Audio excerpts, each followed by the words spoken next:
Take two investors, same age, same income, same city. They both have $50,000 saved.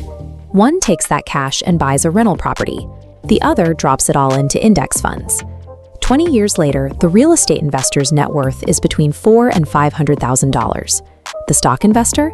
Exactly the same. Since these final amounts are identical, the real debate is the friction you'll endure to get there.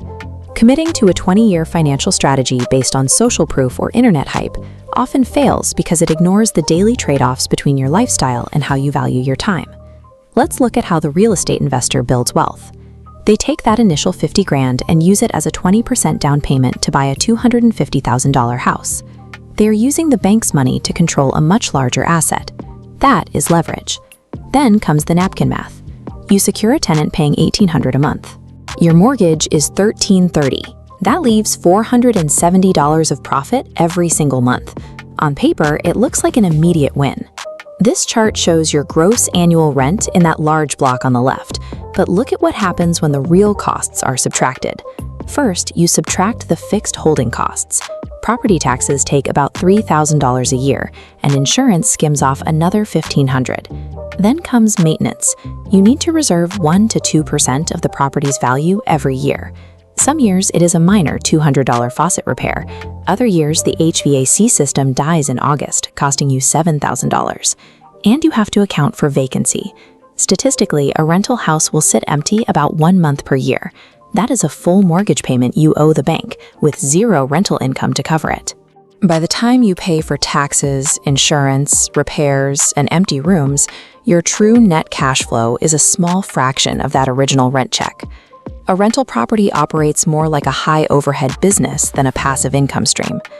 To protect those thin margins, many investors choose to manage the property themselves.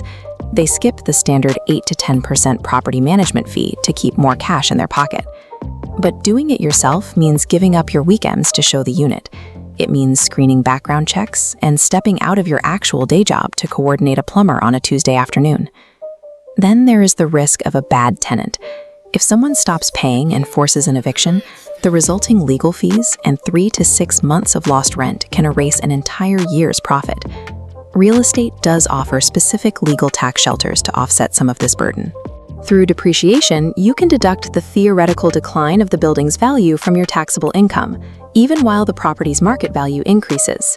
You build wealth by leveraging the bank's money to ride the appreciation of a physical asset, but the trade-off is your own uncompensated time and labor. The index fund investor takes a different route.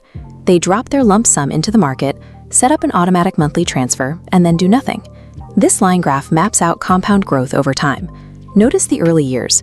The trajectory is agonizingly slow. For the first 5 years, the growth is nearly invisible. But look at the second decade. The math shifts. The gains generated by your previous gains start to outpace your actual monthly contributions. Because of that exponential multiplier, increasing your monthly contribution by even $200 significantly increases your final 20-year portfolio value without requiring any extra labor.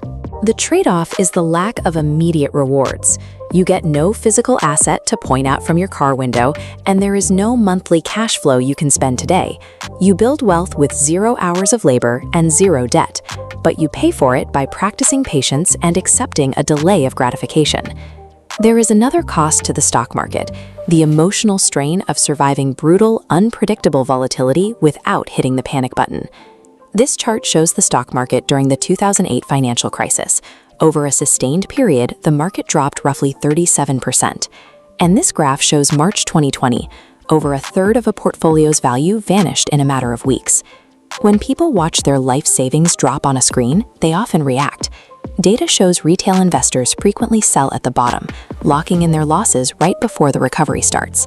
Index fund investors don't have to fix broken pipes at 2 in the morning. But they must possess the stomach required to watch their net worth plummet and do nothing about it. Look back at the 20-year journey. The final dollar amounts are close, but the paths are distinct. The real estate investor actively worked for their wealth.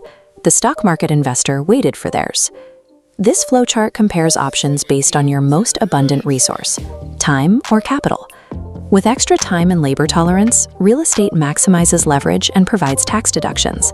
But prioritizing geographic freedom means index funds offer growth with zero labor, provided you can ignore market crashes. Real estate is mathematically superior from day one in specific situations. If you buy in a market with highly favorable rent-to-price ratios, or if you house hack to reduce your own living expenses, the returns exceed what you would find in the stock market. Choosing between these two is about matching the investment to the lifestyle you actually want to live. Success in either path depends on whether you've accounted for the full cost in dollars, hours, and stress.